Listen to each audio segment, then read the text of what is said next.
Que Dieu vous bénisse. J'ai envie de dire que très souvent, le travail des serviteurs de Dieu peut sembler être pénible, mais c'est rare que quelqu'un arrive au boulot puis ça crie comme ça. Ouah! Donc, on se sent privilégié d'arriver au travail et puis de voir des gens heureux. Que Dieu vous bénisse. C'est vrai que je ne suis pas accoutumé à ce style vestimentaire, mais souffrez parce que à partir de maintenant, c'est comme ça et ça sera toujours comme ça.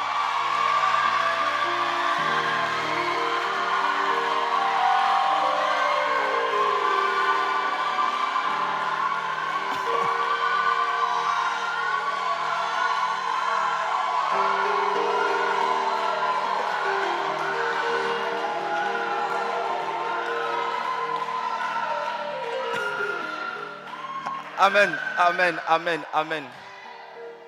Pour les nouvelles personnes, je sais, ça fait bizarre.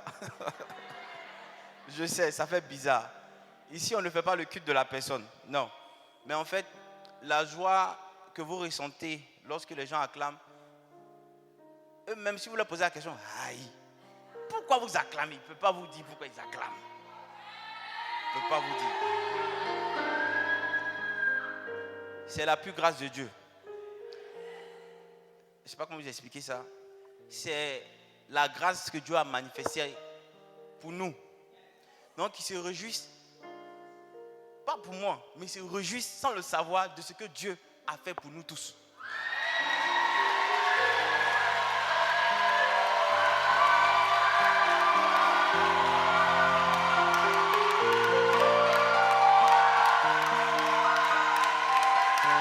Alléluia. Waouh, waouh, waouh. Waouh. Waouh. Que Dieu vous bénisse.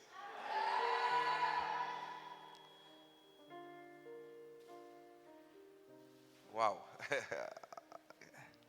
Vous savez, quand un homme de Dieu prononce ses paroles, que Dieu vous bénisse. Je parle d'un homme de Dieu un vrai. Quand il prononce ses paroles, que Dieu vous bénisse. Très souvent, d'autres ont tendance à dire, on entend trop ça. On entend trop ça.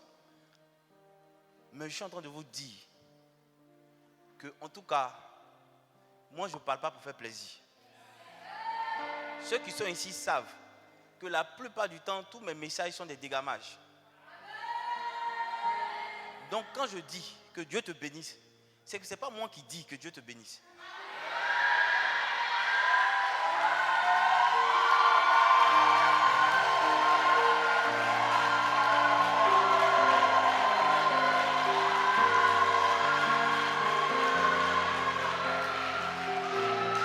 Alléluia. Alléluia. Waouh. Vous allez entrer dans des bénédictions qui vont étonner plusieurs personnes. Amen. On va faire quelque chose. Avant de commencer mon thème d'aujourd'hui, ce qui me vient à cœur, c'est de vous faire une révision. Amen. Une révision de ce qu'on a déjà entendu. Je vous ai dit que le CCIR n'est pas une église comme on a l'habitude de voir. J'ai toujours demandé à Dieu une chose. Si tu m'appelles à te servir, c'est que je ne viens pas faire ce que les gens font déjà. Si tu m'appelles à te servir, c'est que je viens faire des choses que les gens n'ont pas encore vues. Des choses que les oreilles n'ont pas encore entendues. Des choses qui ne sont pas encore montées au cœur des hommes. Amen. Et je crois qu'on est sur le chemin. Amen. Tu pouvais peut-être te dire avant que ce sont des belles paroles. Vous savez, il y a beaucoup de personnes qui peuvent marcher avec toi, être avec toi, mais ne pas croire en ce que tu dis. Il y a eu des hommes de Dieu, en particulier un homme de Dieu que je respecte. Vous savez, c'est le gars qui a vu le coronavirus en 2008. Le coronavirus, il a vu ça en 2008. Il y a encore une autre application internet, Snap. Il a vu Snap en 2000. Attends, 2010 par exemple, là, il a vu, Dieu lui montrait qu'il y a quelque chose qui va venir, qui va prendre le monde qu'on appelle Snap. Donc vous voyez, quelqu'un même, il ne sait même pas c'est quoi, Snap. Et puis il a parlé de Méduse, en fait le logo quoi. Il a vu que franchement, que Dieu lui dit, ça sera quelque chose qui va détourner le maximum de jeunes et tout ça. Donc quand vous êtes en contact avec un tel homme de Dieu, vous vous dites, waouh, Dieu parle à des personnes. Bon, cet homme de Dieu en question, il vient me dire, homme de Dieu, ce que Dieu dit sur ta vie là, c'est vraiment, voilà, le mot waouh même est petit quoi. Il dit j'ai dit, ah bon, Dieu dit quoi? Tout ce que je vous explique ici, de ce que Dieu va faire avec nous, il nous le répète. Sinon, il me le répète. Mais le hic, c'est que lui, il te répète ce que Dieu lui dit. Mais en fait, il ne croit pas. C'est pas, vous comprenez? Parce qu'il y a des personnes qui sont assises, qui viennent écouter les messages, qui viennent à l'église, qui écoutent les messages, qui écoutent la prédication, mais qui ne prennent pas conscience de ce qu'on leur dit de faire dans la prédication.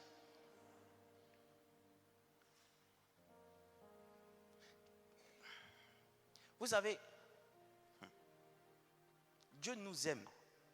Il nous aime, il nous met à part. Le fait que tu sois ici aujourd'hui pour toi peut être le fait que ce soit un pur hasard. Ça n'a rien à voir avec un hasard. Rien à voir avec un hasard. C'est que sur une liste, tu as été shortlisté. C'est que sur une liste là, il y avait plusieurs personnes et Dieu a choisi que son regard se porte principalement sur toi. Sinon, il pouvait amener tout le monde. Hein. Pour les nouvelles personnes, sachez que c'est la seule église où on chasse fidèles.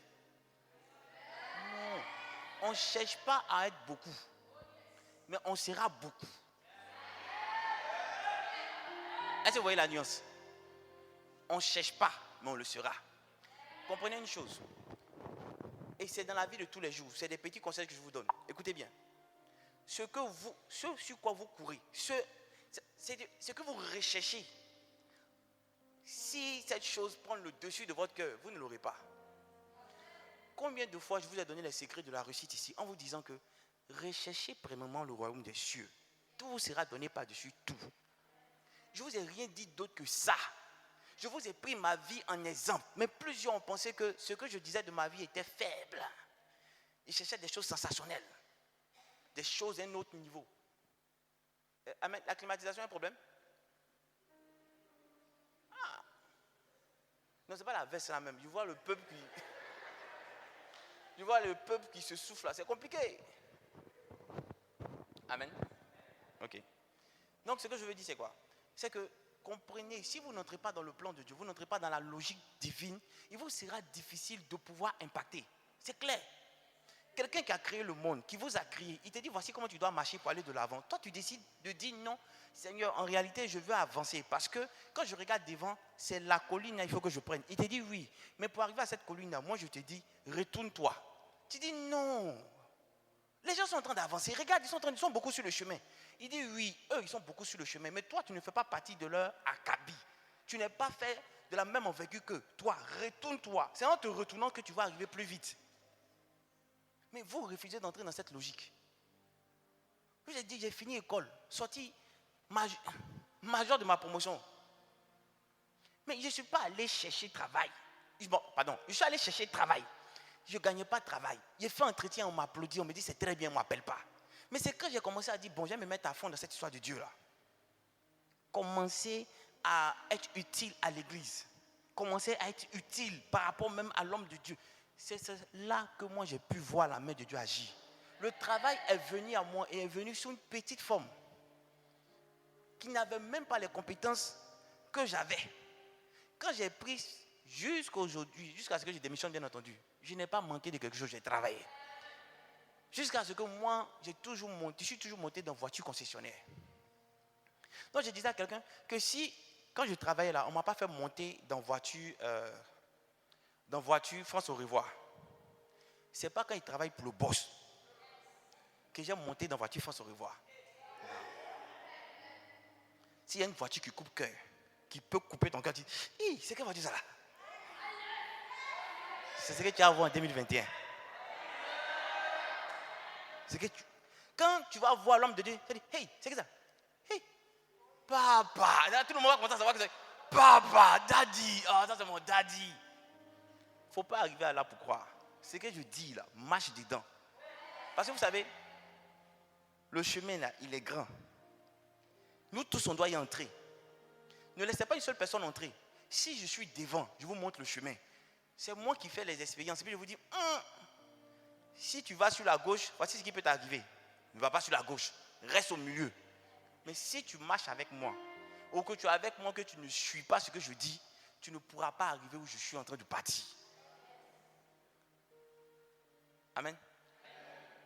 Si vous voulez être des personnes utiles pour Dieu, écoutez ce qu'on vous dit ici. Parce que nous ne voulons pas être une église où il y a des gens viennent s'asseoir les dimanches à l'église, puis ils écoutent la parole de Dieu, qui dansent, qui retournent à la maison. Non, non, non, non, non. Le royaume des cieux, là, c'est un royaume où tous ceux qui sont dans ce royaume sont des princes. Et ces princes sont serviteurs de leur Père. Donc vous ne pouvez pas venir à l'église et venir vous asseoir, écouter et repartir. Non, vous devez participer. C'est la maison de qui? C'est la maison de votre Père, c'est votre maison. Donc vous devez être utile dans la maison de votre Père. Et c'est comme ça que vous verrez la main de Dieu dans votre vie. J'entends plusieurs qui disent, si vous voulez tout de suite un peu descendre, on va commencer à faire les prières où les gens vont tomber, d'autres vont vouloir casser les chaises. On peut faire ça. Mais à quoi ça va servir que tu te lèves, que tu casses la chaise et que demain tu te retrouves dans ton même péché? Ça sert à quoi? Ça sert à quoi qu'on commence à prier que pendant les anges qui sont là, qui vous ont fait crier de joie, commencent à vous donner des présents. Dès que vous sortez là, vous partez jeter les présents. À cause peut-être de la haine. Tu as la rancœur contre ta voisine, ou tu mens, ou tu voles, ou tu continues encore dans l'impudicité. Donc toutes ces choses-là que tu as gardées par devers toi, quel que soit ce qu'on te donne, tu ne vas pas pouvoir bénéficier de la grâce. Amen. Donc ce qui est convenable, c'est que ce qu'on vous dise, que vous écoutiez et que vous le mettez en pratique. Ce qu'on vous dit, écoutez et mettez en pratique. Ne pensez pas que c'est difficile pour vous. Nous tous, on est passés par là. Quand j'entends des jeunes garçons qui disent « le vieux, moi j'étais avec mon épouse pendant 6 ans. 6 ans, pendant 6 ans. En fait, on dit on va se marier. Donc la soeur, elle est avec moi. Il m'a promis le mariage. Mais le gars, il ne travaille pas. À quel moment il va faire le mariage? Mais on n'a pas cherché à prendre des raccourcis pour dire « bon, on va s'essayer. » Pour voir ce que tu vaux, ce que je vaux. Même pour voir si on peut aller ensemble. Mais pourquoi vous pensez que vous devez faire ça? Ou bien d'autres pensent que nous, on n'a jamais été jeunes. Et vieux, c'est compliqué, mais ça dépend de comment tu regardes. Si tu as regardé une fois, que ça t'a fatigué, change le regard. Mais toi, tu veux savoir de quoi il s'agit. C'est maintenant que tu épouses même le regard. Comment ça va te fatiguer? D'autres veulent des choses hyper spirituelles. Non, nous on veut entrer dans la dimension prophétique, dans la dimension des anges, où on voit les mystères. Frère, péché, on te dit de quitter là. Tu n'as pas encore quitté péché là. Toi, c'est les mystères que tu veux voir. Non, parce qu'en fait, je veux savoir la parole de connaissance. Comme homme de Dieu, tu es là, et puis tu te lèves, et puis tu dis, je vois quelque chose sur ta vie. Est-ce que je peux parler? Puis on dit, parle, papa, parle. Puis tu commences à parler, et puis la femme dit, oui, oui, oui. On veut voir comment ça se passe. Mais quitte le péché d'abord. Tu ne veux pas quitter le péché, et puis tu veux que Dieu se manifeste avec toi. Comment il va faire ça? Toi-même, il faut voir.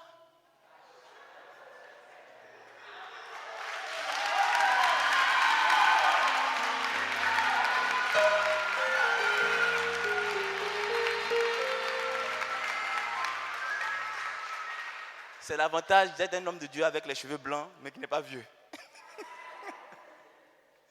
Amen. Non, mais c'est sérieux. Quand on vous parle là, c'est pas parce que, bon, c'est que tu fais l'autre côté là, moi ça me fait pas mal. Mais ce qui me fait mal, c'est que tu vas te retarder. Et ce qui va me faire plus mal, c'est que demain quand tu vas me voir dans mes attributs de gloire, tu vas dire tu me connais, c'est là même qui va me faire mal. Plus là je le connais, on est ensemble. Non. C'est la partie là qui me fait mal même. Où tu as dit, j'étais assis, il prêchait. C'est un échec pour moi. C'est pourquoi il y a des personnes que je chasse. Pour ne pas qu'ils me disent qu'ils me connaissent. Donc quand j'ai dit, lui, il ne peut jamais changer. Chasse-le. Il ne faut pas demain va être avec nous, va dire qu'il nous connaît. Oui.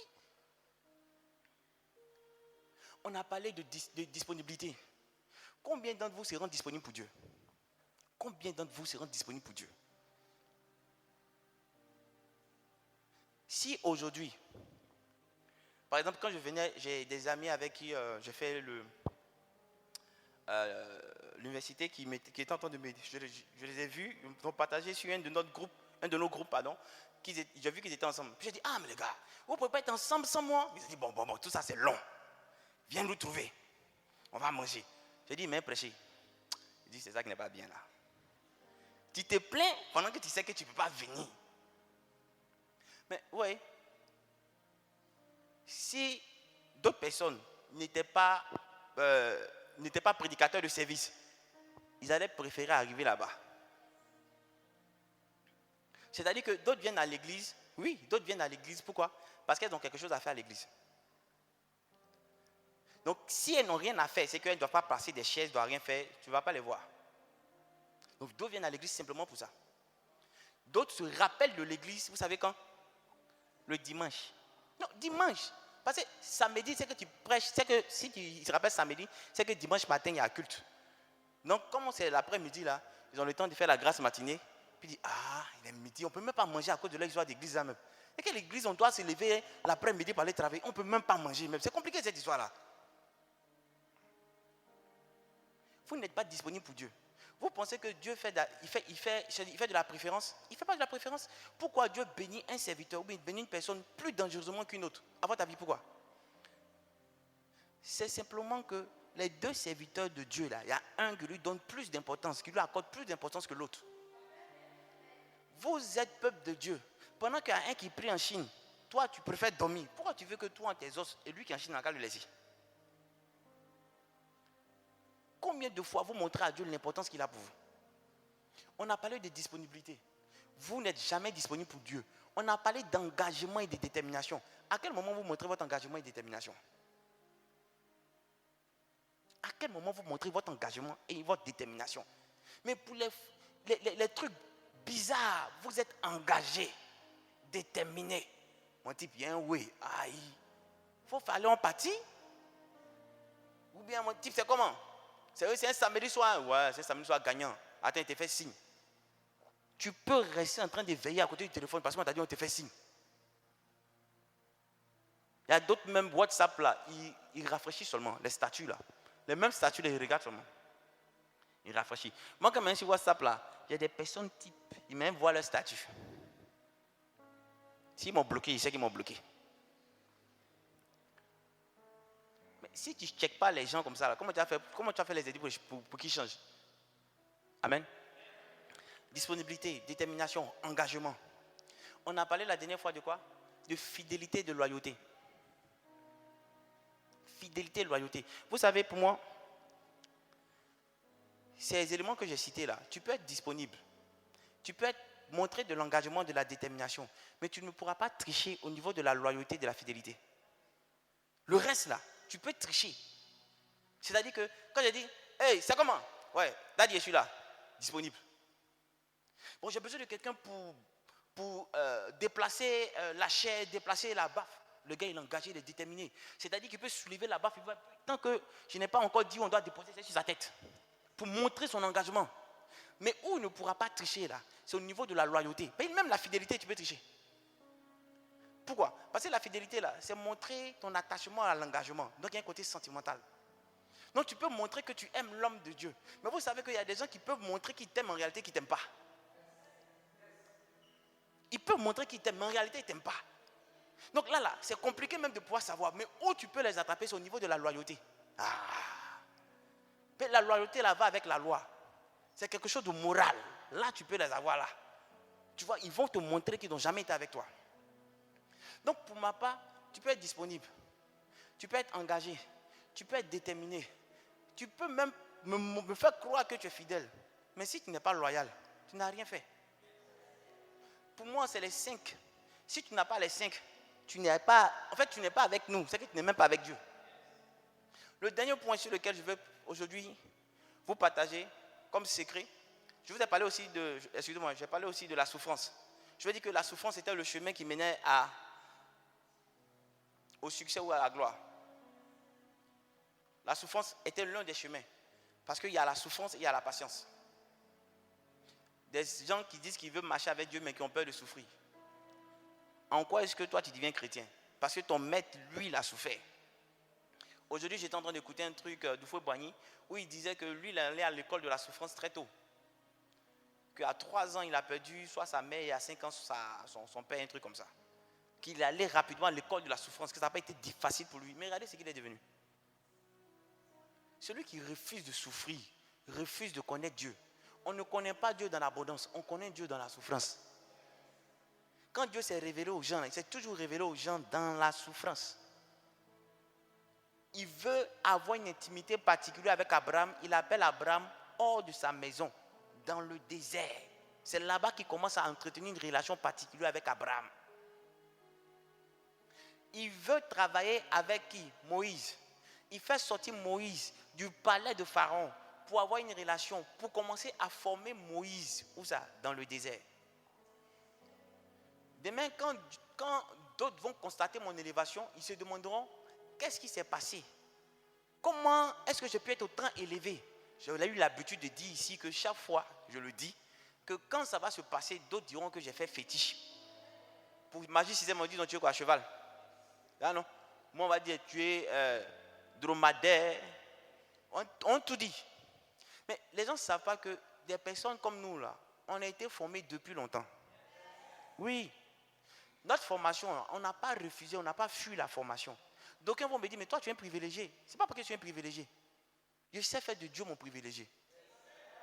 D'aucuns te diraient, mais comment toi tu fais? On a l'impression que tu as tout facilement. Ce n'est pas parce que j'ai tout facilement. C'est parce que je sais laisser Dieu me guider.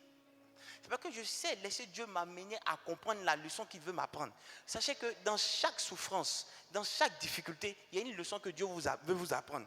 Mais quand tu n'es pas en train de chercher à savoir qu'est-ce qu'il veut t'apprendre et que tu es toujours en train de te plaindre, tu as agrandi ton désert. Et moi, j'ai eu cette particularité depuis très jeune de savoir que quand il y a une difficulté, c'est qu'il y a un message.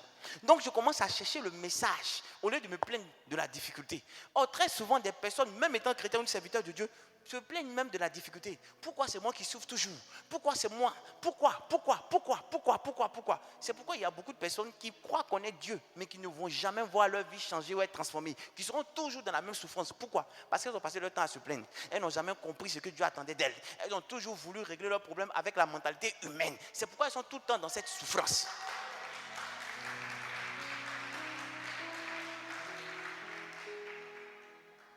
Mon frère, ma soeur, le message aujourd'hui, c'est que la patience est un chemin qui mène à la victoire. Amen. Si vous n'êtes pas patient, vous ne pourrez pas voir la gloire de Dieu. On va prendre nos Bibles. Galates 5, verset 22 dit quoi?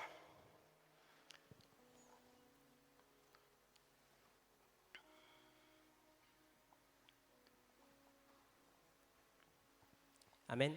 Mais le fruit de l'esprit, c'est l'amour, la joie, la paix, la patience, la bonté, la bénignité, la fidélité, la douceur, la tempérance. La loi n'est pas contre ces choses. Amen. Reprends doucement, doucement. 22.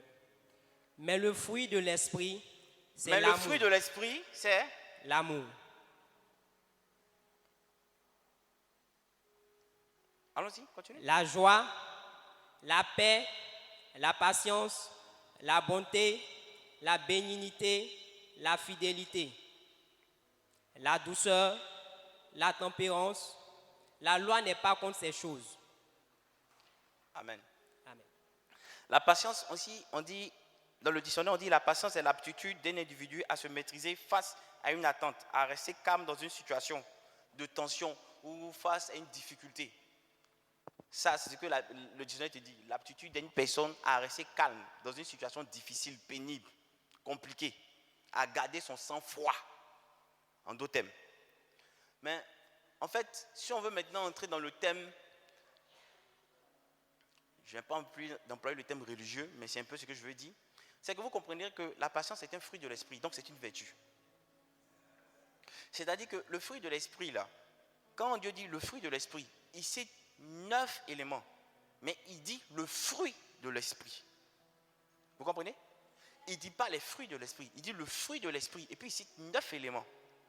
Le but du fruit du Saint-Esprit, c'est de nous donner la carrure, c'est-à-dire de nous donner le caractère, le comportement de Jésus. C'est pourquoi le chrétien ne peut pas seulement travailler sur les dons spirituels. Un véritable chrétien, c'est un chrétien qui travaille sur son caractère. C'est pourquoi vous verrez des hommes de Dieu qui peuvent faire des miracles, mais en réalité, qui n'ont pas le bon caractère. Un bon chrétien doit chercher à avoir le fruit de l'esprit. Un jour, je vais développer les différents fruits de l'esprit. Vous voyez, la plupart du temps, dans les fruits, quand on voit un fruit, il y a 3 éléments. Il y a la peau, il y a le contenu, puis il y a un noyau. Et ici, il y a 9 éléments. 3 fois 3 fois 3, ça fait 9. Donc, les 3 premiers éléments peuvent constituer la peau. Les 3 autres éléments peuvent constituer le contenu. 3 autres éléments peuvent constituer le noyau. Mais comme j'ai dit, ce n'est pas le moment d'en parler. La prochaine fois, je vais vous parler des fruits de l'esprit. Ici, nous revenons sur la patience. La patience est une vertu. La patience, c'est un caractère, un élément de Saint-Esprit. Donc, ça veut dire que c'est un élément de Dieu. Amen. Regardez par exemple ce qui s'est passé avec Abraham. On va prendre Hébreux 12, verset 1.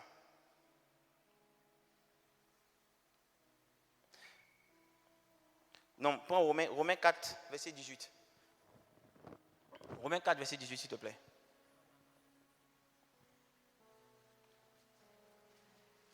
Espérant contre toute espérance, il crut en sorte qu'il devint père d'un grand nombre de nations. Selon ce qui lui avait été dit, telle sera ta postérité. Amen. Vous voyez, on parle d'Abraham.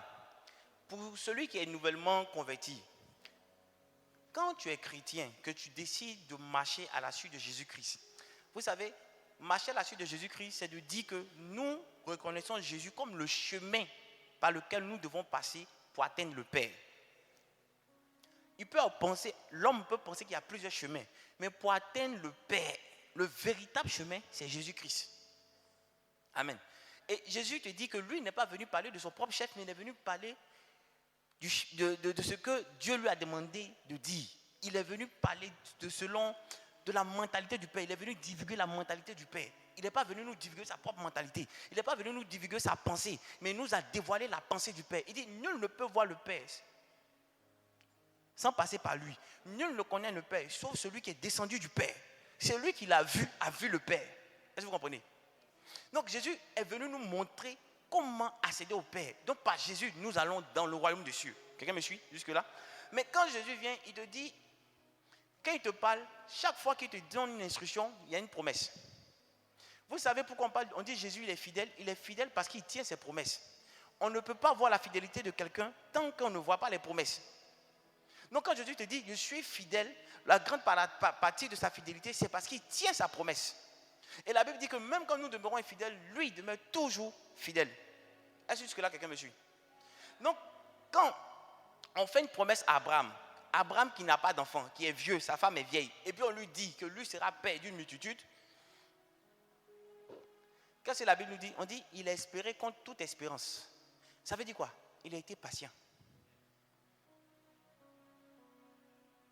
Vous ne pouvez pas être de bons chrétiens si vous n'êtes pas patient. La patience là vient pour évaluer votre foi. C'est tellement facile de dire j'aime Dieu, je crois en Dieu. C'est tellement facile de le dire quand tout va bien. Mais la seule façon de pouvoir le dire et de vivre, c'est quand tout va mal. Dieu nous a fait une promesse. Il dit, tous ceux qui sont prêts à tout abandonner sur terre auront déjà ici, au centuple, tout ce qu'ils ont abandonné avant d'être bénis dans les cieux. Mais le comble, c'est que beaucoup de personnes entendent ce message ou entendent ce verset, lisent ce verset, mais refusent d'abandonner et veulent recevoir. On ne peut que remplir un récipient qui est vide. Ah. Tu es déjà rempli de ces choses et tu veux qu'on te remplisse encore. Non, apprends à te vider de ces choses. Tu verras qu'on te remplira de choses encore mieux que celles-là. Vous ne pourrez pas voir la gloire de Dieu si vous n'entrez pas dans une logique de patience. Même chez Satan, on a besoin de patience. Ça veut dire quoi? Dans dans le camp de l'ennemi, Satan travaille avec la patience. On est entré en contact avec un gars qui est très mystique, qui disait que lui, pour avoir sa première grâce financière dans leur monde, ils lui ont promis, il a dû patienter plus de 3 mois pour voir. Et la personne qui lui donnait disait, je testais ta patience. Oui, on a eu ces informations-là. Je testais sa patience. Voici, Abraham, Dieu lui dit, quitte ta maison pour un endroit que je vais te dire. C'est qu'à la limite même, en tant qu'humain, tu as envie de dire à Dieu, ça c'est foutaise même. Tu ne peux pas me dire de quitter chez moi, et puis tu ne me dis pas où il est parti. En plus, c'est pas comme si, c'est comme Abidjan. Tu peux quitter à Bobo pour aller à Makori, tu vas rencontrer des habitations. Mais c'est le désert. Quand tu quittes un endroit, c'est les dunes de sable seulement tu croises. Mais il a obéi. Quand Dieu lui a fait la promesse que je vais te donner une postérité, il est resté fidèle à cette promesse. Même quand il ne voit rien se réaliser, il a été quoi? Patient. Regardez Moïse. Moïse sentait que lui, Dieu devait l'utiliser. Écoutez bien, Dieu devait l'utiliser, lui Moïse, Dieu devait l'utiliser pour sauver son peuple. Comment ça se passe? Moïse sentant que Dieu veut l'utiliser pour sauver son peuple, il joue qu'il décide d'aller visiter le peuple. Il voit un Égyptien en train de maltraiter un Israélite. Moïse perd patience. Il perd patience. Qu'est-ce qu'il fait? Automatiquement, il se jette sur l'Égyptien et le tue. Après avoir perdu patience, montrer son impatience, ça lui a valu de quitter quoi?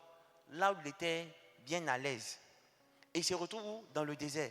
Et pendant 40 ans, vous savez ce que Dieu lui apprend? Dieu lui apprend la patience. À telle enseigne que lorsque Moïse parle de lui, je pense en Nombre 12, verset 1 à 3, il parle de lui et dit, il n'y avait aucune personne sur terre comme Moïse, parce que Moïse était fort patient.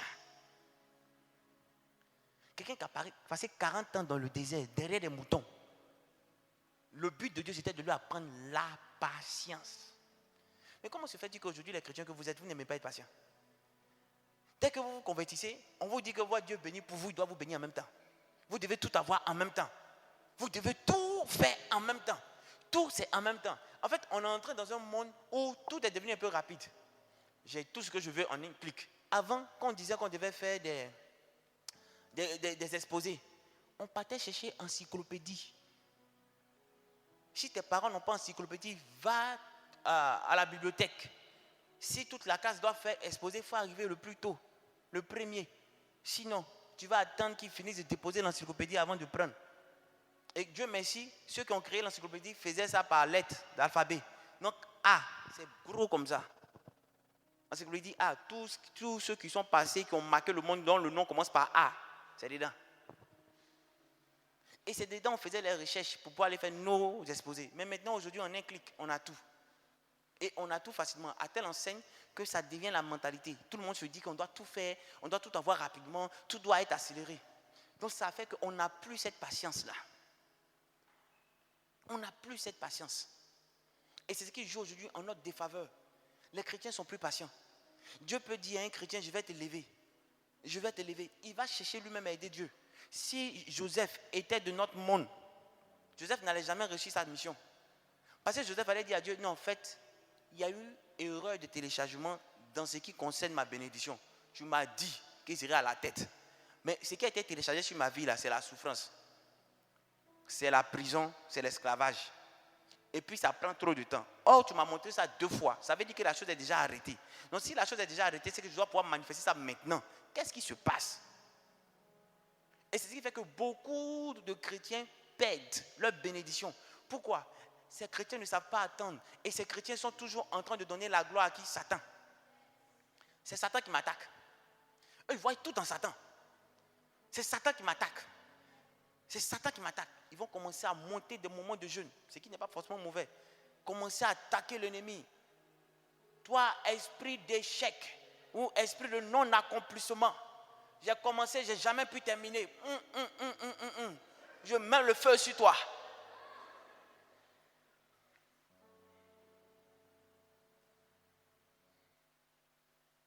On refuse d'être patient. On refuse de laisser Dieu nous montrer le chemin. Regardez même Job. Job était en train de souffrir.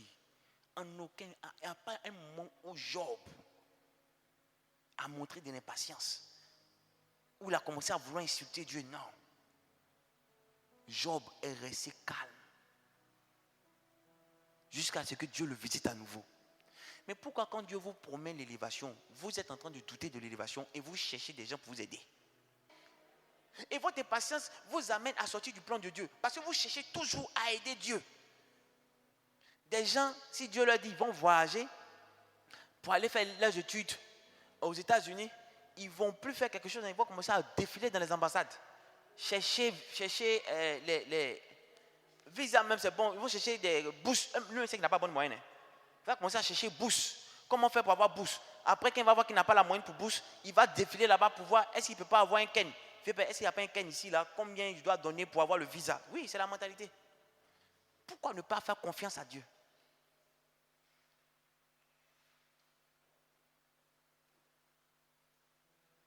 Des gens qui ont reçu de Dieu, que Dieu va les élever. Il ne faut pas qu'ils aient peur, qu'ils seront grands dans cette nation. Mais après avoir reçu cette révélation de Dieu, quand ça devient compliqué, il faut commencer à poser vos regards sur les hommes. Oui, lui, il a 2 jours, la dame, il m'appelle, il me salue beaucoup là. Le tonton là, il a l'argent. Puis sa main est facile. Et puis, dans son regard, j'ai l'impression que quand il me parle, et puis il bouge ainsi comme ça. Ça veut dire qu'il n'est pas intéressé. Donc, s'il me comporte bien avec le tonton, je pense qu'il peut s'occuper de moi. Parce qu'il n'y a personne qui va s'occuper de mes études. Le tonton commence à payer la première année. La deuxième année, c'est que tu dois faire BTS. Puis tu te dis, bon, lui ne paye plus.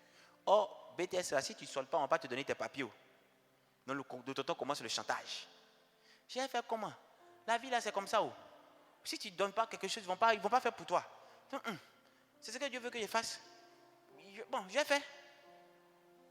Vous cherchez à aider Dieu. Je vous en parle aujourd'hui, pourquoi? Parce que c'est le gros piège. Excusez-moi, tout ce qu'on dit ici, là, ça peut peut-être être redondant pour vous. Mais c'est chaque thème a un objectif précis. Chaque thème a un objectif précis. On vous a parlé de la souffrance, on vous a parlé de la fidélité, de la loyauté. Aujourd'hui, je vous parle de la patience. Pourquoi? Parce que si vous n'êtes pas patient, vous allez passer à côté des grâces de Dieu. Quand Dieu décide de travailler avec la vie d'une personne, la première chose qu'il va chercher à tester en finalité, c'est la patience. Dieu peut te promettre des choses et tu peux être proche de ces choses. Mais si tu n'es pas patient, tu vas passer à côté. Laissez Dieu faire votre palabre. Parce que ce que tu vas décider de faire aux autres là, ça ne pourra jamais équivaut à ce qu'ils sont en train de faire de mal. Donc il faut laisser Dieu lui seul se charger de ça. Donc quand tu es là, ils m'ont fait ça. Non, moi je vais réagir. Tu n'as rien compris. C'est que toi tu n'es pas enfant de Dieu. Il faut donner de l'amour à ceux qui vous veulent du mal. Le gars veut te tuer ou le gars veut te faire du mal. Le gars, oh, toi tu l'aimes. S'il y a possibilité, même tu l'appelles, tu lui donnes encore de l'argent. S'il y a possibilité, tu prends soin de lui. Non, tu vas lui faire parler là, c'est pourquoi. Lui qui t'a protégé là, ce n'est pas ton père. Pourquoi tu penses que ton père n'est pas en mesure de te protéger encore? Même ton père n'est pas en mesure de toi-même faire la vengeance qui convient. Donc on n'entre pas dans les bassesses, dans les injures. C'est moi tu as fait ça. Non, tu vas me connaître ici. Non. Quand le vieux fait ton palabre, tu n'enlèves même pas ton habit. Tu n'as pas besoin. Avant de commencer le palabre, il a fini le palabre. Puis il dit, fils, il dit, oui, le vieux, reste tranquille. Il dit, papa, on est ensemble. Donc si Dieu le fait avec moi, là, il peut le faire aussi avec toi. Mais le tout, c'est la façon dont toi tu lui montres que tu l'aimes. C'est ce qui fait la différence. C'est l'importance qu'il a pour toi. On a même parlé de la crainte de Dieu la dernière fois. Mais vous n'avez pas la crainte de Dieu, vous espérez en quoi? Pourquoi vous voulez que Dieu fasse autant le palabre qu'il fait pour moi là, qu'il le fasse aussi pour vous? Quelle est la crainte que vous avez de lui? Ça ne va pas vous faire quelque chose lorsque la petite go vient se vendre. Vous allez avoir toujours le même dicton, il n'y a pas hors-jeu. La balle est venue de l'adversaire. Pouvons-nous rater ce but? Pendant que nous sommes proches là, il suffit seulement d'amortir. La balle est dans le but. Qu'est-ce qu'il faut que je fasse?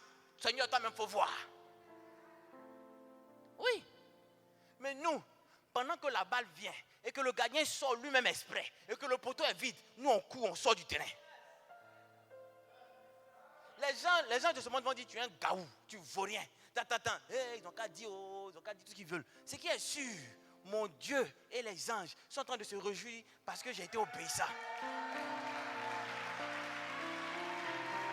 Pour moi, c'est le plus important. Je ne cherche pas à faire plaisir à l'homme. Non, non, non, non, pas du tout. Pas du tout. Je cherche à faire plaisir à Dieu. L'homme ne peut rien me donner. Mes parents ne peuvent rien me donner. Je vous dis. Je vous dis. Moi, j'ai regardé mes parents, puis je leur ai dit, voici mon choix. Ils m'ont dit, non. Mais toi, tu penses à quoi? C'est mon choix. Toi, tu as fini ta vie.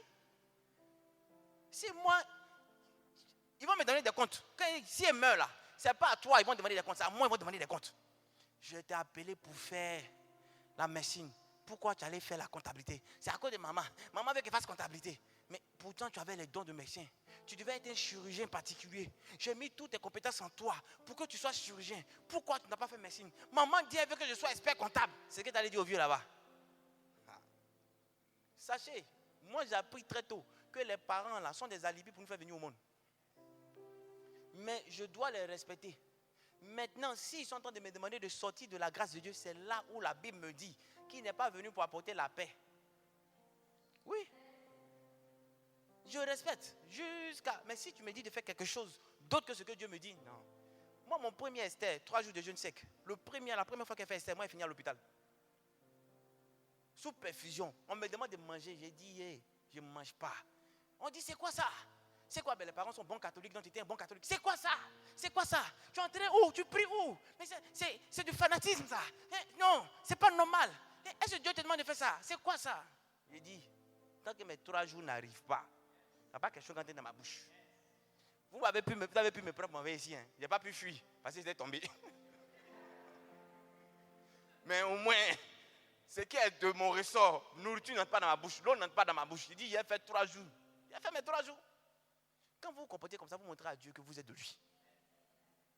Vous n'avez pas de crainte de Dieu. Comment vous pouvez démontrer la patience? Sachez attendre le temps de Dieu.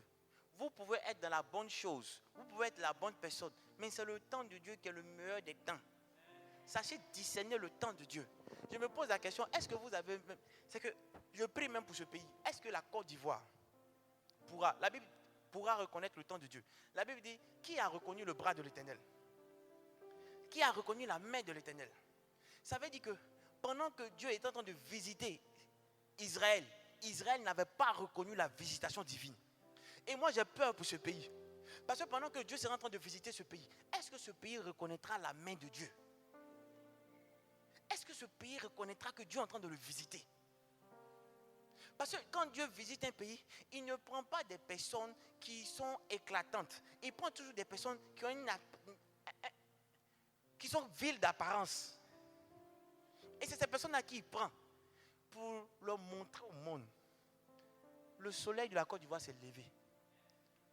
Il est en train de monter dans le ciel pour briller. Mais il ne brillera pas seulement sur ce pays. Il va briller sur tout le monde entier. Mais le continent africain sera impacté. Mais est-ce que ce pays pourra reconnaître la main de l'Éternel en train d'agir?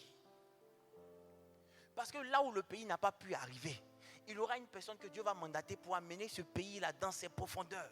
Tant bien sur le plan financier, tant sur le plan spirituel. Ce sera quelque chose, on dira, du jamais vu. On n'a jamais vu un homme de Dieu autant prospère. On n'a jamais vu un homme de Dieu autant béni. Mais est-ce que ce pays reconnaîtra la main de Dieu? Quand je me pose la question à juste titre. Parce qu'il y a quelqu'un qui parle à des personnes qui sont là, qui l'écoutent, mais ça ne les empêche pas de pécher. Est-ce qu'eux-mêmes reconnaîtront que Dieu les a visités à un moment particulier de leur vie? Est-ce qu'ils pourront savoir que Dieu les a visités pour les élever? Mais ils ont banalisé la main de Dieu. Banalisé la main de Dieu. Ça me fait mal, hein, sérieusement. Est-ce que vous connaissez ce que Dieu est en train de faire dans votre vie? Est-ce que vous connaissez la grâce de Dieu dans votre vie? Est-ce que vous savez combien de fois vous êtes privilégié de Dieu? Dieu se déploie pour vous. Dieu se manifeste pour vous. Pendant qu'on finit de prêcher, et la voix dit, tu ne peux pas comprendre ce que tu as déployé aujourd'hui. Même 100 anges ne pourraient pas déployer la grâce que tu as laissée en ce lieu. Ces hommes sont bénis. Et après, tu entends que ces hommes que Dieu prétend avoir bénis sont des hommes qui se sont détournés de lui. Est-ce que ce pays pourra reconnaître la visitation divine? Vous ne pouvez pas être en train d'écouter un homme de Dieu et puis ne pas croire en ce qu'il dit.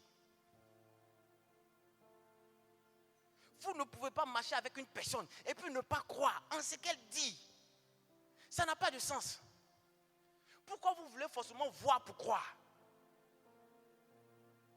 Est-ce que ce pays sera à même de reconnaître la main de Dieu? Pendant que d'autres, avant de construire, attendent d'avoir un peuple pour construire. D'autres seront en train de construire sans avoir un peuple et le peuple viendra. Est-ce que vous pouvez comprendre que si ça se passe comme ça, quelque chose qui choque l'intelligence, qui choque la mentalité, alors c'est que Dieu a visité ce pays. Est-ce que vous pouvez comprendre le privilège que Dieu vous accorde d'entendre des paroles que des nations, des personnes quitteront leur nation pour entendre? Parce qu'il n'y aura rien de nouveau. Ce sont les mêmes paroles là qui vous sont destinées pour changer vos vies, pour faire de vous aussi des étoiles. Ce sont ces mêmes paroles-là que d'autres vont quitter leur nation pour venir entendre ces paroles, seront en train d'acclamer, de bénir Dieu. Est-ce que vous pouvez comprendre quelle est la visitation de Dieu pour vos vies? Jusqu'à quand serez-vous en train d'éloigner la main de Dieu qui veut agir dans vos vies? Jusqu'à quand serez-vous en train de chercher à plaire aux hommes, en train de chercher à vouloir vous satisfaire? Vous avez passé votre temps à satisfaire vos passions. Qu'est-ce que cela vous a donné? Vous avez passé votre temps à vous satisfaire. Qu'est-ce que cela vous a donné? Vous avez passé votre temps à faire ce que vous voulez. Qu'est-ce que cela vous a donné? Pourquoi ne pas chercher maintenant à plaire à Dieu? On n'est pas indéfiniment jeune. On n'est pas indéfiniment jeune. Vous êtes à la bonne place pour voir la gloire de Dieu dans vos vies. Si aujourd'hui je me retrouve en ce lieu, n'attendez pas de voir demain qu'est-ce que Dieu fera dans ma vie pour dire oui, il avait dit. Ça n'aura pas de sens. Vous serez en train de montrer à Dieu que vous n'avez pas été fidèle dans les petites choses. Vous serez en train de montrer à Dieu que votre cœur n'avait jamais été attaché à ce qui est en train d'être dit. Donc la grâce de Dieu qui devait se déployer avec efficacité, avec diligence dans vos vies, ne pourra pas se déployer convenablement. Pourquoi? Parce que vous avez douté, vous n'êtes pas entré dans cette mentalité, vous n'avez pas cru en la main de Dieu. Vous n'avez pas cru en la main de Dieu. Pourtant cette main, elle est tendue sur vous. Vous pensez que quoi? Ce que Dieu fera de moi demain, ça n'a pas commencé en 2 jours. C'est bien parce que j'étais jeune que j'ai pu toucher ce Dieu, que je me suis accroché à ce Dieu, que Dieu a pris soin de me développer. Ce que je suis, on ne le fait pas en un jour. On le fait durant toute une vie. Mais vous avez l'opportunité encore de vous laisser remodeler par Dieu pour vous repositionner. Mais pourquoi vous refusez? Pourquoi vous êtes encore dubitatif dans votre fond intérieur, en train de demander est-ce que ça vaut la peine d'abandonner ci, ça vaut la peine de faire ci? Non, pourquoi? Qu'est-ce que cela vous a donné jusque-là?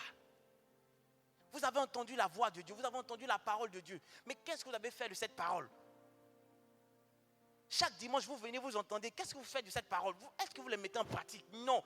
Et le comble, c'est que vous ne prenez pas note. Donc c'est sûr qu'en semaine, vous ne serez pas en train de réviser ce que vous avez entendu pour essayer de l'appliquer à votre vie. Et même quand les messieurs de la régie font un travail remarquable pour les mettre encore sur internet, vous ne partez même pas réécouter parce que pour vous c'est du déjà vu. Le temps vient où vous n'aurez plus la possibilité d'entrer même en contact avec moi, et le temps est très proche où vous pourrez dire pourtant il était accessible. Oui, il avait été accessible, mais vous n'avez pas pris en considération une parole de ce qu'il disait. Et c'est pourquoi Dieu va le retirer. Et Dieu va le mettre à la portée des personnes qui reconnaîtront le talent que Dieu a mis en lui. Vous allez dire, cet homme de Dieu, il est narcissique. Il parle de lui comme si il était le summum. Non, je parle de ce que je sais. Je ne parle pas de ce que je ne sais pas. Ce que je dis, c'est ce que j'ai vu. Et c'est ce que je vois. Et ce qui se réalisera. Je vous en supplie. On ne parle pas dans le but de vous choquer, de vous faire mal. Mais on le dit parce que notre souhait, c'est que vous aussi, vous puissiez entrer dans la même grâce dans laquelle nous allons entrer. Vous savez, c'est tellement intéressant que lorsqu'on se retrouve dans un pays où il y a beaucoup de milliardaires, c'est trop intéressant. Je ne veux pas être le seul. Non mais c'est dommage. Je suis trop multimilliardaire. Oh, la petite là, même me fatigue, elle est bénie. Hein? Que Dieu te bénisse. Où je serai assis, je vais tout faire pour que tu aies un siège à côté de moi. On va prendre des grandes décisions ensemble. Amen. Je vous en supplie. Il s'agit de vos vies. Si tu as un gars, que le gars veut t'amener à coucher avec lui, pour lui prouver ton amour, il faut lui dire c'est bon. C'est qu'il ne t'a jamais aimé. Toi aussi, si tu es une go, que la go en train de te pousser pour dire hey, c'est comment. Ça veut dire que tu vois quelqu'un ailleurs. Il faut lui dire non, que tu as changé de vie. Vous savez, vous ne pourrez pas voir la main de Dieu tant que vous ne quittez pas le péché. C'est impossible. Nous sommes en train d'entrer dans une ère où, je vous dis, cette année-là, je ne sais pas s'il aura une traversée comme on a eu à le faire la dernière fois.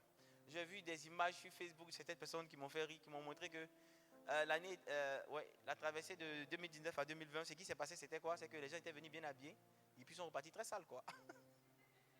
Parce que cette traversée-là, Dieu m'a fait la grâce, on était pratiquement plus de 130, 100, combien? Je ne sais plus. 100? Bon. Ils étaient là. J'ai prié pour chaque personne. Et je ne prie pas pour chaque personne comme ça. Quand je prie pour chaque personne, je te donne la parole de ton année. Je te dis ce qui va arriver dans ton année. Le plus impactant, quoi. Papa te dit tout dans les moindres détails. Sinon, il faut que je prenne un temps long avec toi. Mais c'était un showtime, quoi. Il y a d'autres qui se sont voulés et autres. Pourquoi? Parce que je ne voulais pas que les esprits qui avaient fatigué des personnes en 2019 puissent entrer avec elles en 2020. Mais cette année, je pense qu'il n'y aura pas ça. Peut-être même que nous, on va faire notre traversée avant tout le monde. Voilà. Peut-être qu'on fait notre traversée avant tout le monde. Il y a des choses très, très, très, très bouleversantes que Dieu va faire en 2021. Il faut apprêter votre cœur. Tu pourras causer avec quelqu'un, là, tu pars, on te dit, il est décédé. Et ça ne va pas arriver une fois, ça va arriver plusieurs fois. Et en majorité, ça va être des jeunes. Et beaucoup dans le corps du Christ, beaucoup. Ça veut dire que beaucoup de personnes qui font comme si je suis converti, je ne suis pas converti là, seront frappées. Beaucoup de personnes que Dieu des personnes sur qui Dieu a parlé, ou bien des personnes dont Dieu a attiré l'attention, qui se retrouvent encore dans le monde, c'est la mort qui allait les chercher. Voilà. Je ne veux pas entrer dans les détails, mais 2021, ça ne sera pas trop facile, quoi. Pour ceux qui ne sont pas convertis réellement. Des gens qui sont dans les églises, qui continuent de pécher. En fait, des gens qui ont le visage d'agneau, mais qui sont des véritables loups ravisseurs. Ouais. Il y a des gens dans les églises, hein. Le gars, il est là comme ça. Quand on commence à prier, c'est lui qui lève la main. Hey, il est là, il est dans les sœurs là comme ça. Il finit ici, il passe ici comme ça. Il nettoie là, il passe là. Il est dans les sœurs là comme ça. Il y a des gens comme ça dans les églises, hein. Il y a des gens comme ça dans les églises. On m'expliquait qu'il y a une personne, parce que quand vous venez, on vous appelle pour avoir de vos nouvelles, tout ça là. Il y a un qui me disait hier qu'il y a un gars qui l'a envoyé là. Il était obligé de dire à la soeur qu'il a appelé là, il a fallu le laisser. Parce que le gars, lui il dit non plus, c'est pas qu'il est dangereux, c'est un esprit. Parce que tu peux venir, il dit, il vend portable, tu peux venir. Femme mariée, elle vient pour acheter portable. Si c'est sur lui, elle est tombée là. Quand il finit de causer avec elle comme ça, les deux se suivent, on va à l'hôtel. Hein. Donc quand le gars est venu ici, il dit, yes, le CCIS, c'est un vivier. Ça, on va venir à l'église. Donc quand la soeur a commencé à l'appeler, quand il parlait, il dit, oui, allô, comment ça va? Elle a pas dit à la soeur, lui, il n'a pas pu l'appeler. Je veux qu'il change, hein. Mais vers la fin, là, il risque de changer tout le monde ici. La gars est là-bas. Yes. Il y a des gens comme ça. Mais quand tu les vois, ce n'est pas écrit sur le visage. Amen. Papa. Oh, la soeur, son travail. Ah non. Elle est là. Non, papa, papa, non, il ne fait pas ça. Oh. La nuit, tu peux la voir en train de lancer foulard même. Donc, tout ce que je peux vous dire, concrètement, si vous voulez voir la gloire de Dieu dans vos vies, sachez que vous devez renoncer au monde. Mais je peux vous dire une chose, renoncer au monde, ce n'est pas quitter le monde. Moi, j'ai renoncé au monde.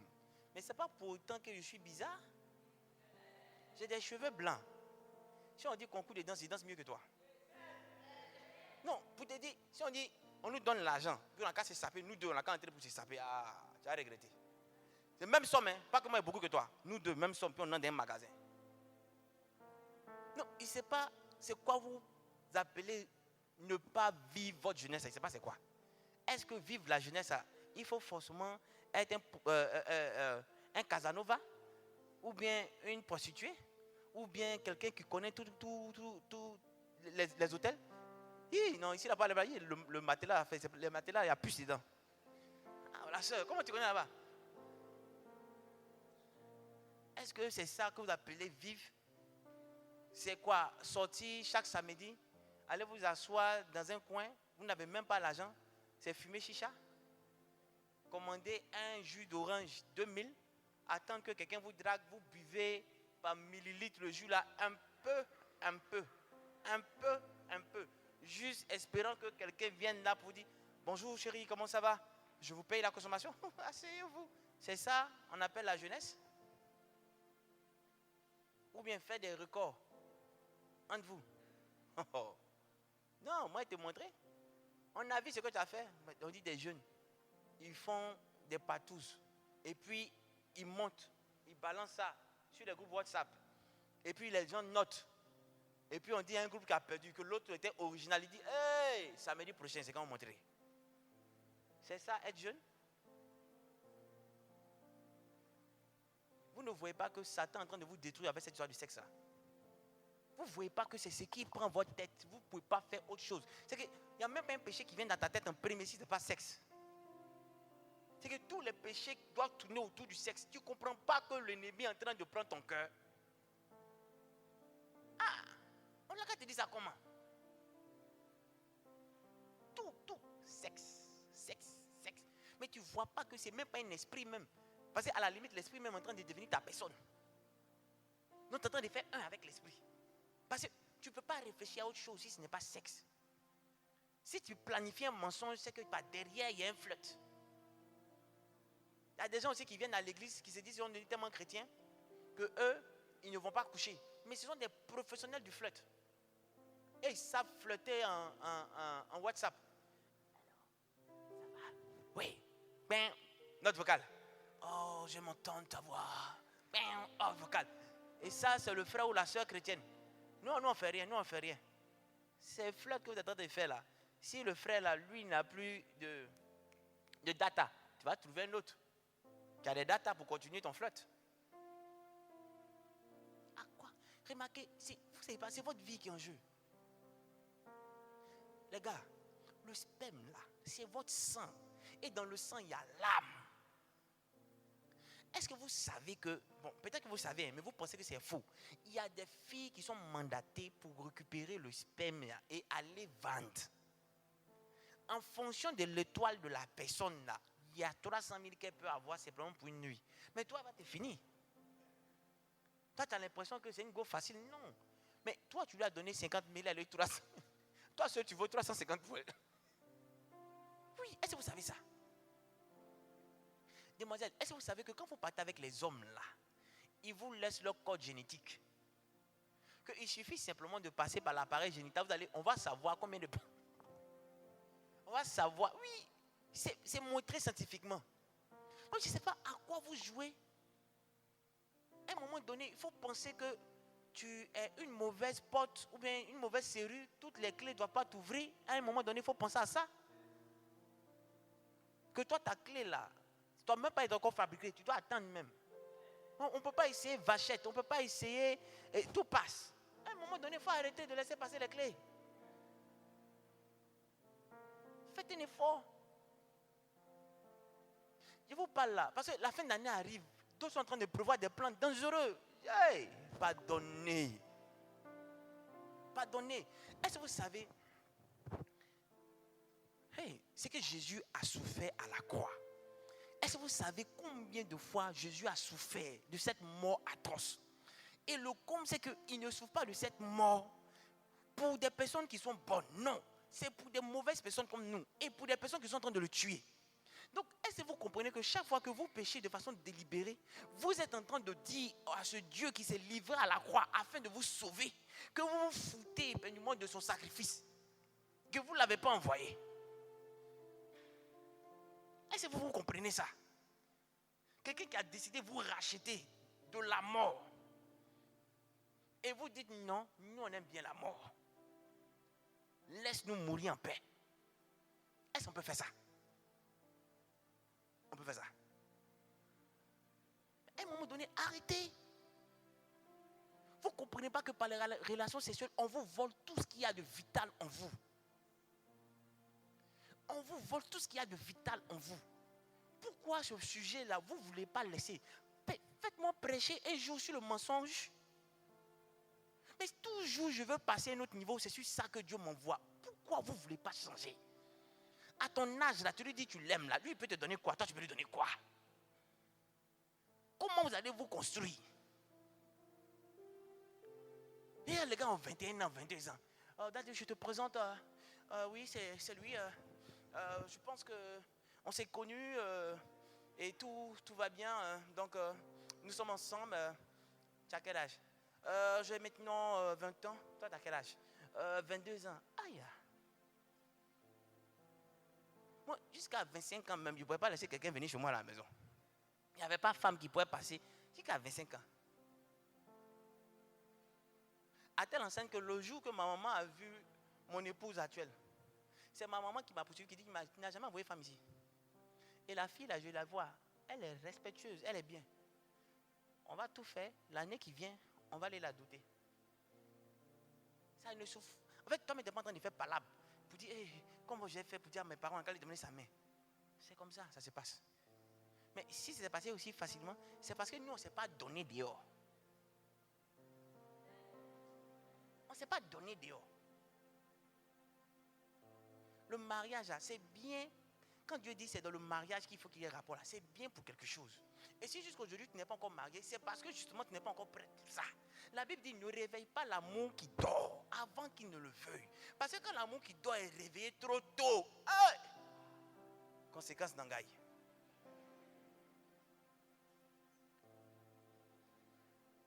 Vous êtes là en train de dire je t'aime, je t'aime. Est-ce que vous comprenez le son même de je t'aime là, ce que ça signifie?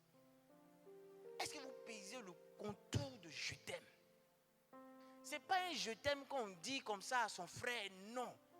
Le je t'aime que tu dis à une fille que tu veux marier, c'est un je t'aime où tu dis que je suis prêt à mourir pour toi. C'est pourquoi aujourd'hui vous voyez que les mariages ne tiennent pas. Pourquoi? Ils ont réveillé l'amour qui dormait trop tôt. Donc ils n'ont pas compris ce que signifie je t'aime. Le je t'aime qu'on dit au sexe opposé pour avoir une relation avec le sexe opposé là, c'est un je t'aime. Écoutez bien, c'est un je t'aime justement pour dire à la personne, moi je suis prêt à donner ma vie pour toi. On dit Marie, aimez vos femmes comme Christ était prêt à donner sa vie pour l'église. Bon, tu ne sais pas aimer, toi-même tu ne sais pas t'aimer. La preuve en est pour te laver, c'est compliqué. Maintenant c'est quelqu'un d'autre tu vas aller aimer. Comment on fait ça là? Comment on fait ça là? Tu ne peux pas te sacrifier toi-même. C'est que toi-même là, tu as l'argent. Pour prendre même un pot de yaourt, c'est trop cher yaourt. Donc comment tu vas pouvoir, pour toi-même ton propre corps, comment tu vas pouvoir te sacrifier pour l'autre? Tu vas prendre un gaba, tu dis yaourt, on fait quoi yaourt? On dit non, gaba c'est pas, yaourt là au moins tu vois, il y a beaucoup de vitamines, laisse ça. Tout là c'est pour un petit pot, c'est trop cher. Allons prendre un bon gaba. Tu vois non, tu n'es même pas prêt à prendre des bonnes choses pour toi-même. Et puis c'est pour une autre personne que tu penses que tu pourras prendre des bonnes choses. C'est pas possible. Vous vous précipitez, vous pensez que quoi même? On ne peut pas rattraper le temps dans ça là.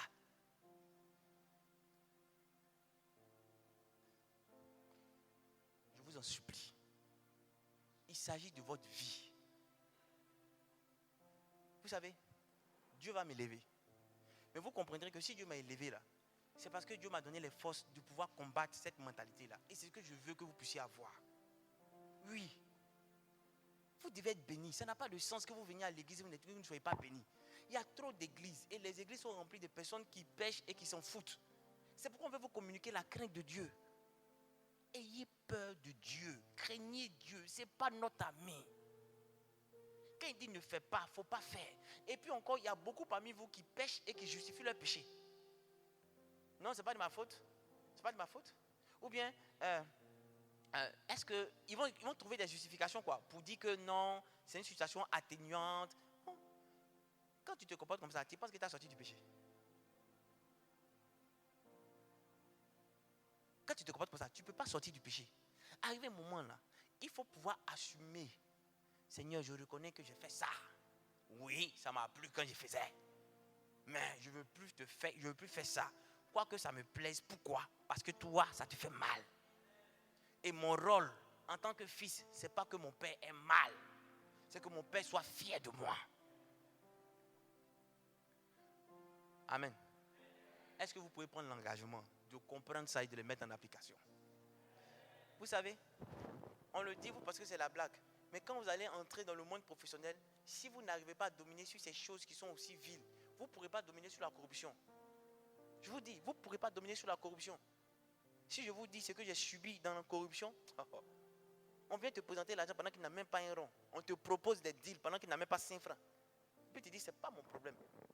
Ça peut fâcher tous ceux qui sont derrière toi, à côté de toi, mais toi, ce n'est pas ton problème.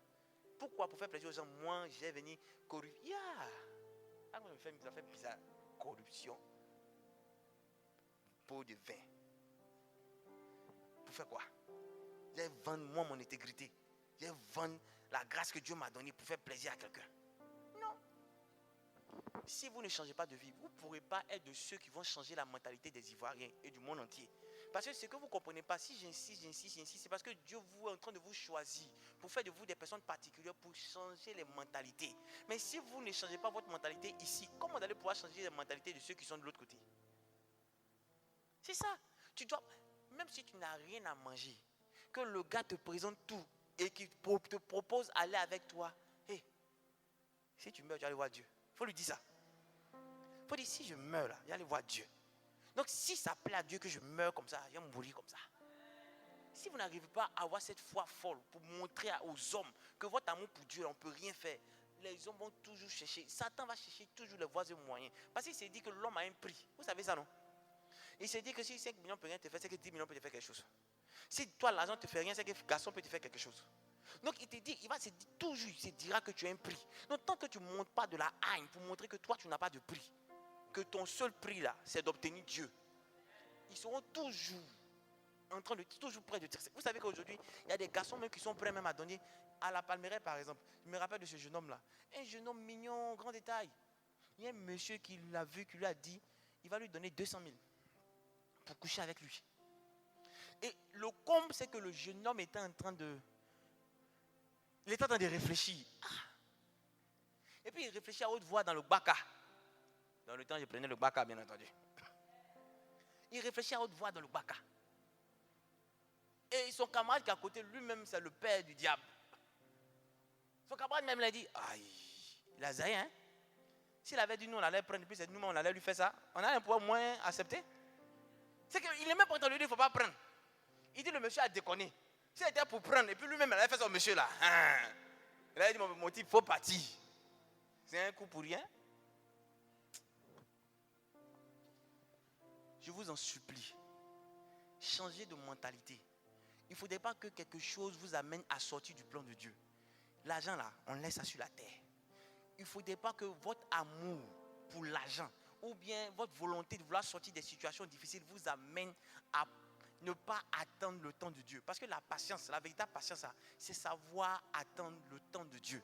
La patience, ce n'est pas seulement rester en attente. La patience, ce n'est pas seulement rester dans la persévérance d'une attente particulière. Non, c'est savoir attendre le temps de Dieu. C'est ça la véritable patience. Parce que le temps de Dieu n'est pas le temps des hommes. Chaque fois que Dieu permet à un serviteur de Dieu ou à un des enfants d'attendre, c'est que Dieu est en train de créer le chemin parfait pour lui, pour le faire entrer dans la grâce. Ce n'est pas parce que Dieu t'a oublié, il ne t'a pas oublié. Ce qu'il dit, il a même de le faire. Mais il est en train de prévoir un chemin particulier pour que tu puisses y entrer. Pourquoi? Parce que Dieu dit, lui, ses bénédictions ne sont accompagnées d'aucun chagrin. Donc Dieu ne veut pas te bénir où tu vas avoir des problèmes dans la bénédiction. Il ne veut pas te bénir où les gens vont venir réclamer certaines bénédictions. Il veut te bénir de sorte que lorsque la bénédiction viendra, elle soit une source de joie. Pas seulement pour toi, mais pour plusieurs. Parce qu'il veut faire de toi une source de bénédiction. Donc tant que tu n'entres pas dans ce moule de la patience là, tu ne peux pas voir la gloire de Dieu. La patience, c'est le chemin des grands. Tu ne peux pas devenir grand tant que tu n'es pas patient. Il faut pouvoir détecter le temps parfait, le temps propice, le temps adéquat de Dieu. Et pour ça, il faut savoir se laisser conduire par Dieu. Regarde, tu as fait tout de par tes propres forces. Tu as cherché travail, tu as vendu ci, tu as vendu ça. Qu'est-ce que ça a pu te donner? Rien. Mais pourquoi tu ne reviens pas te mettre devant le maître et puis dire, le maître, je veux te rechercher toi. Je veux faire les choses pour que toi tu sois heureux. Pour que toi tu sois ravi de moi. Maintenant je suis là, dis-moi ce que tu veux. Quand tu vas commencer à entrer dans cette logique, je te promets que Dieu va prendre quand même le temps de travailler sur ton caractère. Mais ce n'est pas pour te tuer. Ça peut faire certainement mal, mais reste tranquille. Il y a quelque chose de grand qui est en train de préparer. Si tu entres dans ma logique, de savoir patienter, c'est-à-dire que tu peux vivre des choses difficiles, des choses compliquées, où tu as l'impression que la galère est devenue ton ami particulier. Non, cherche à savoir qu'est-ce que Dieu attend de toi. Il y a un caractère, par moi-même c'est le langage. Tu as un langage, tu as un air, peut-être un air hautain que tu ne sais même pas. Mais c'est toutes ces choses-là que Dieu veut briser. Et quand il se met à vouloir briser et il te voit que tu ne comprends pas, tu cherches de l'aide. Ah, Dieu n'aime pas ça. Quand Dieu veut briser quelque chose en toi et que tu n'es pas en train de t'asseoir pour lui faire confiance, pour dire Seigneur, me voici, je suis devant toi, fais ce que tu veux. Et que tu es en train de chercher de l'aide, tu es en train de créer les circonstances pour un retard dans ta vie. Tu vas rester dans cette situation de détresse-là toute seule. Pourquoi? Parce que tu n'as pas eu suffisamment confiance en lui pour aller chercher de l'aide. Lui, ce n'est pas que toi tu as besoin d'aide. Ou lui ne te voit pas ou il ne t'entend pas. Pourquoi tu n'as pas confiance? Je vous en supplie. La majorité de toutes les épreuves que nous subissons sont des épreuves pour nous faire grandir, pas pour nous tuer. Mais ce qui fait que ces épreuves demeurent perdues, c'est parce que nous-mêmes, nous ne laissons pas Dieu être maître de nos vies. Nous voulons nous-mêmes nous diriger. Soyons patients, laissons Dieu nous construire. Laissons Dieu créer le chemin qui est favorable à notre élévation. Nous-mêmes, nous pouvons penser des choses dans notre cœur. Nous pouvons penser à des choses qui pourront nous amener à aller à la cime. Mais ce à quoi on pense là est infiniment petit et est rempli d'obstacles et de difficultés pour nous. Laissons Dieu être Dieu dans notre vie. Laissons-lui la place d'être Dieu dans notre vie. Amen. Que Dieu vous bénisse.